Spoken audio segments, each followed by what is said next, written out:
Hey guys, it's me, Gabriel, coming to you with that evening spark. So,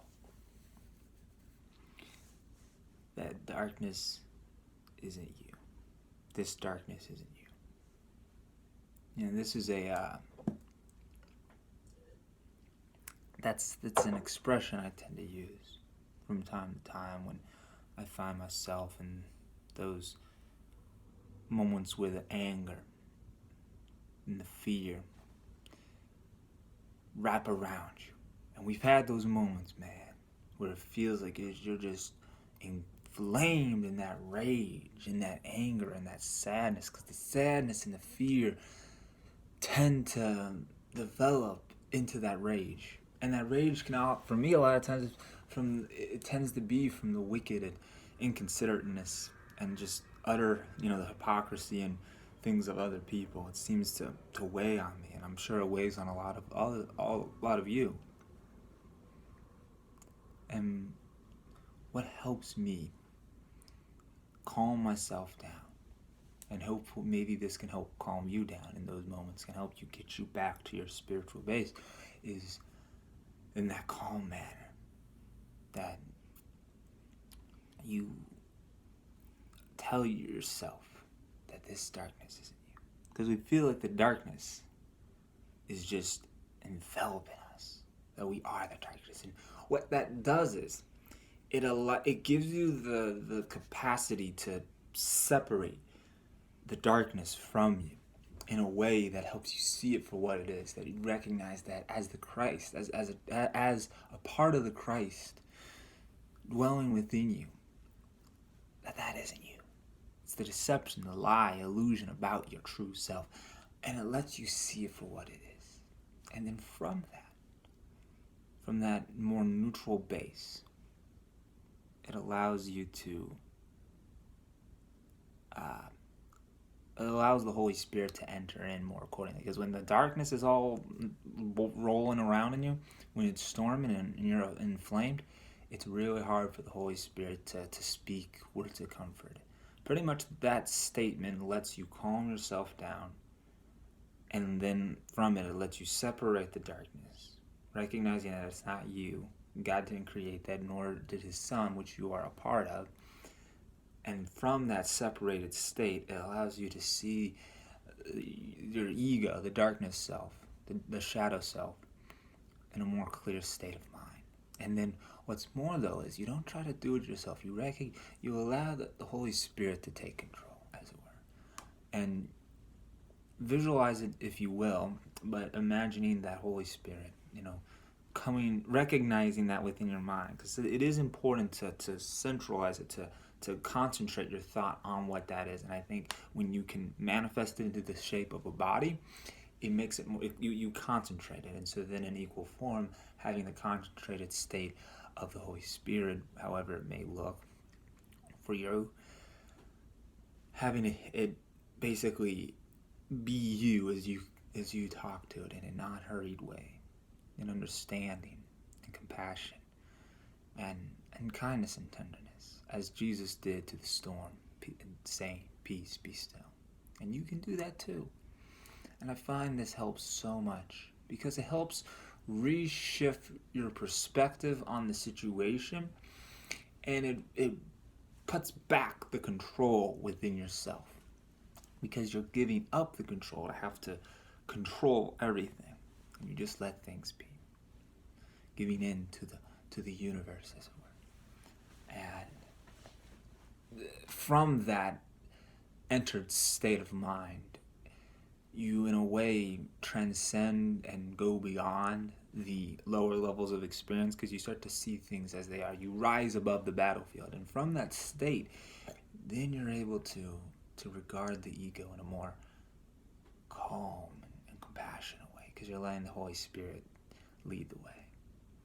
And from that, whatever slight or anger or whatever it may be that have caused all that frustration, from this state, you can let him help wash it all away. I'm reminded often of that scene at the end of Moana, where Moana, gets into contact with the volcano monster. I forget. I haven't seen the movie in a while, but I remember that part. And it's through that kind compassion that washes away all that anger of the volcano and allows it to return into its truer state of nature and serenity. And I think that's often how we are. Sometimes we feel like we have that angry state, and it's through that calm love of the Holy Spirit that helps wash it away, as the rising sun to the fog in the morning mist. Because this is what I came to realize. The Holy Spirit talked to me about this, about how, that anger that you feel, what that is it's a reflection of the other person's anger. So don't take, that's the essence of not taking it personally. What you're feeling is really the pain of the other person. And that's why it's so unnatural. That's why it feels so disturbing. That's what's going on in them.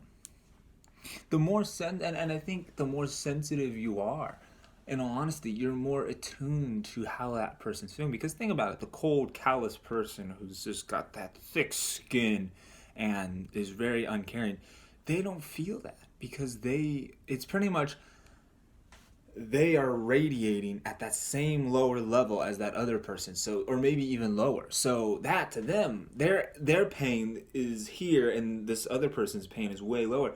That person's pain, it's not going to faze them because they're so low.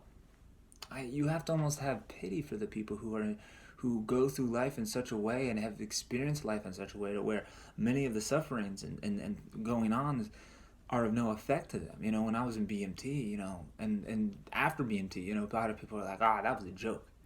And I feel sorry for those people that they've experienced life in such a way to where the dynamics of being yelled at in such a manner and experiencing that kind of way of life, even if it is for just like 7 weeks, it's still one of those things where it's crazy to be like, wow, they've had to have gone through something.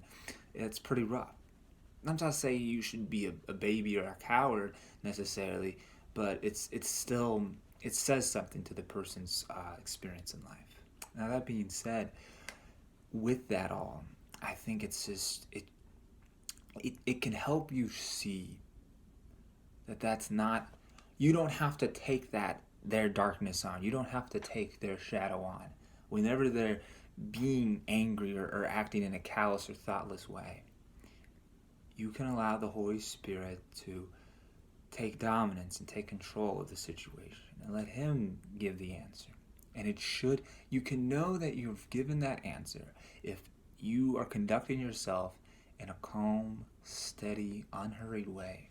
Because here's the thing, you got to remember, you have control over your half of the relationship, over your half of the conversation. So even if they want to escalate it and get it to get all nasty, you still hold the power to not let it get to that point. And that's why it's so important to let the Holy Spirit in and let Him lead the way. Sometimes you do very well need to prepare yourself for what could come and be open to those potential capacities and accept them as well. And not only that, and more than just accept them, still through it all, through that essence of their humanness, as we all have, being able to look at it, that person, not as someone who is above them, but someone who is equal. And from that equal state of mind, and yet you look at them as an equal, because we are all one and one of God. So no one is greater or lower, but we're all equal. But yet, one who can see the truth of the situation. And someone who may just, you see the truth more than they may, because their life has marred the way from what they've had to experience. And so you can have compassion on them, knowing that they are as a lion thrashing because of a thorn stuck in its paw. That in and of itself, the lion is not vicious, but it is because of a deep hurt that they have not yet been able to cope with in a conducive way. And then you can be that positive force for them that they may very well not have had. And it's tough. Let me tell you, I have been in those situations time and time again, and I find myself, even today, getting tripped up over a whole lot of nonsense. But when I will say that when you apply this way of thinking, you really, I think, can mitigate and uplift the situation to a better place. And I think there you can find peace, and there you can help calm the waters, knowing that this darkness isn't you. So that's what I have for you. Thank you so much for watching. I really appreciate it. How about a little question? What is a way you like to calm down when someone upsets you? What helps calm you down? And do you feel like this method could be beneficial? Yes or no? Whatever. Let me know in the comments. Share this. Thank you so much for sharing and liking and all that good stuff. And I hope you guys have a blessed day and night. And I hope this has brought you help and healing and peace. So from here at the Wolfpack, we surely wish you well. And Godspeed, friends. Peace.